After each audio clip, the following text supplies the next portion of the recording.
Hello, wonderful people of the internet. My name is Matthew. Today I'm going to be reviewing Jesus' Son by Denis Johnson. This is a collection of 12 short stories and is considered Denis Johnson's most popular work and is magnum opus by many people. That and along with Tree of Smoke. But before I do, I just want to give you a couple updates on the channel. One, the reason I haven't posted in a while is because I've been busy working my way through a big tome, and I will be posting a review on that in a few days once I finished it. I will also, just to provide you guys with some more great content, I will be reviewing some of the lesser known books that were my favorites of 2025, and I will be posting a review on that probably tomorrow or the day after. It's a really underrated, one of them is a really underrated book, and I think you guys should read it. And also, I have been taking a little hiatus, but I will get back to my Great American Novel series. I will be reading Mark Twain's Tom Sawyer and Huckleberry Finn, doing a review on each. And then after that, the reviews will come more quickly because I already did a bunch of preparatory reads before I started the YouTube channel, and you'll get those reviews pretty soon. But now back to the book. And before I go in depth to any of the short stories, I'll say that I really did enjoy this book. This is a book, and these short stories are what I like to call teaching stories, where if you read these, you will get a better understanding on how to write and how to write a certain type of character. The character that is the main character of all these stories is not named. He's just known by the name, I don't really like to swear, but khead. That's his nickname. And he's a very edgy character. He's a criminal. He's in many ways unscrupulous. He doesn't have high ethical standards. He breaks laws. He runs around in the seedy side of towns. But nevertheless, you grow to love and root for this guy.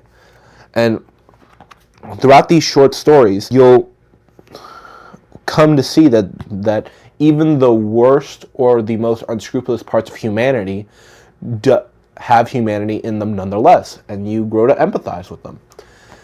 Oh, and just as a disclaimer, given the title Jesus' Son, this is not a religious book. Religion doesn't play a huge role in this book. And these short stories are also what I like to call a masterclass in minimalism. Other than maybe Winnie the Pooh writing, like children's book writing, or people like Ernest Hemingway, who are famous for having very bare bones writing but with a lot of meaning underneath, Denis Johnson, I think, is one of the people that does that better than anyone.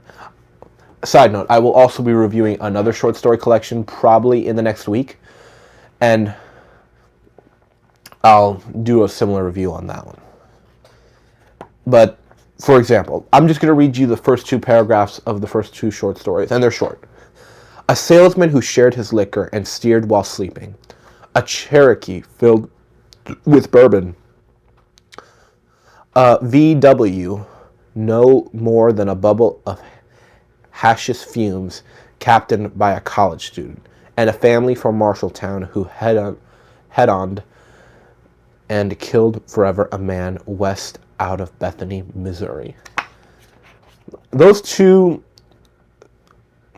paragraphs, or even just sentences, tell you so much in such a brief word count that you get a sense that this guy is a master at telling so little but conveying so much. Now, like any short story collection, there are stories that I liked more than others and stories that I disliked less than others. Overall, I think these 11 short stories, all of them are worth reading. None of them are what I would say are bad. I didn't have to slog through any of them. But I think there are a few highlights. I'll go with them by one. Car crash while hitchhiking. I really enjoyed that one. It's what it's described. That one, I think, is probably the tightest short story, if that makes sense. Two Men. That one was also a highlight. I really enjoyed that one, and this is one where our main character does get darker. Same thing with Out on Bail. Out on Bail is a really touching story between him and one of his friends. Dundun was okay. It wasn't great, but I did overall enjoy that one. Work was another highlight. I did enjoy that one. Not quite on the level of the first three, but still really good. Emergency was similar. Not quite as good as the previous ones, but still decent. It doesn't focus so much on our unnamed narrator. It focuses more on one of his friends. So that one was pretty good. Dirty Wedding is one that I think is a little more divisive. I did enjoy it, but I have a feeling that some people will love it, some people won't. I would put it around the same level as a solid short story. The Other Men is a really good short story. It's one of the, like, all of these stories are kind of slice of life, but I think The Other Men is probably the best, like, unassuming slice of life story. All of these stories are edgy, and this one is too, but I'm saying, like, this is one that would be more similar to something you would find in a more anthologized short story collection, like one of classics by Chekhov, Poe, Maupassant, or something like that. Like, it feels most like a classic short story, if that makes sense. Happy Hour is probably my least favorite short story here. Like, it is slice of life, but it seems more by the numbers. It's a stereotypical bar story, and it's engaging in its own right, but it's not something that I would say I would never put that number one in an anthology or anything like that. The same goes with Steady Hands at Seattle General. It's similar to that, where it is slice of life, but it also focuses on one of the narrator's friends, but it's not as engaging. It's decent, but it's also probably one of the weaker ones in this collection. It's short, it's breezy, but it's not great, in my opinion. The last one, Beverly House, is the longest, and while I don't think it's the tightest, if that makes sense, I do think that it's probably the most engaging short story that there is in this collection. It's basically this narrator, after he's gone through everything that is detailed in these other short stories, and basically he stalks a family, but you get the feeling that after everything that this narrator goes through, that this story kind of culminates and he's heading on the right path, which is what you want. Like, even though this character is edgy, there's a lot of heroin, a lot of drugs, a lot of alcohol, at the end of the day, you do want this character to get some kind of a victory, and I think that this short story leads into, like, not so much an ending or catharsis, but leads that things are moving in the right direction for this character. And I think it left me in a place where I think, like, hey, this book is solid. The short stories are great. You can learn a lot from these.